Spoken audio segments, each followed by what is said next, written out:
नाज़रीन, सिंध में तालीमी इमरजेंसी हुअण बावजूद दौलतपुर जे ॻोठ सोडो खान होती पोटो में को बि स्कूल न आहे, जंहिं सबब ॿारड़ा तालीम जे ज़ेवर खां महरूम बणियल आहिनि।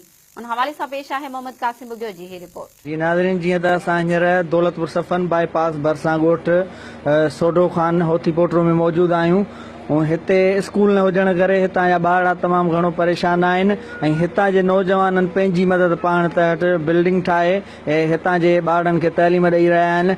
अचो त उन्हनि सां ॻाल्हि ॿोल कयूं। काफ़ी असांजे नंढड़नि ॿारनि जी तालीम जेकी आहे सो असांजा जेका नंढड़ा ॿार आहिनि उहे स्कूल परे हुजण जे करे ॿियूं काफ़ी सारियूं परेशान नंढड़ा ॿार असांजा ओॾां कोशिशि आहे त असां स्कूल जी जीअं त असां पंहिंजे ॿारनि जी तालीम खे बरक़रार रखूं ऐं पंहिंजी ॿारनि जी तालीम बचायूं। हितां आहियूं जीअं अची असां सां सहकार कयो आहे ॿारनि जे बहितर मुस्तक़बिल बणाइण लाइ। असांजी हुफ़्ज़ुल अफ़ज़ाई वधाई अथनि। असां घणे अरसे खां वठी पंहिंजा ॿार पंहिंजी हिमत तहत पढ़ाए रहिया आहियूं।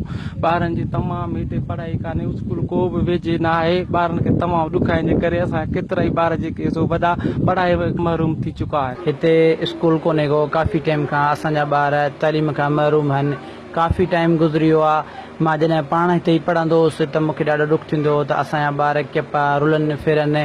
ॿियो स्कूल आहे पर उहो परते आहे जिते असांजा ॿार वेंदा आहिनि। सितिन मां बि ॿ टे ॼणा जेके वॾा ॿार आहिनि 3 4 दर्जा उहे वञनि था, नंढा ॿार त नथा वञी सघनि। वाट ते गर्मियुनि जो टाइम लॻो पियो आहे या छिते सियारे में वञी कोन था सघनि। असांजे ॻोठ में स्कूल जी तमामु सख़्तु ज़रूरत आहे।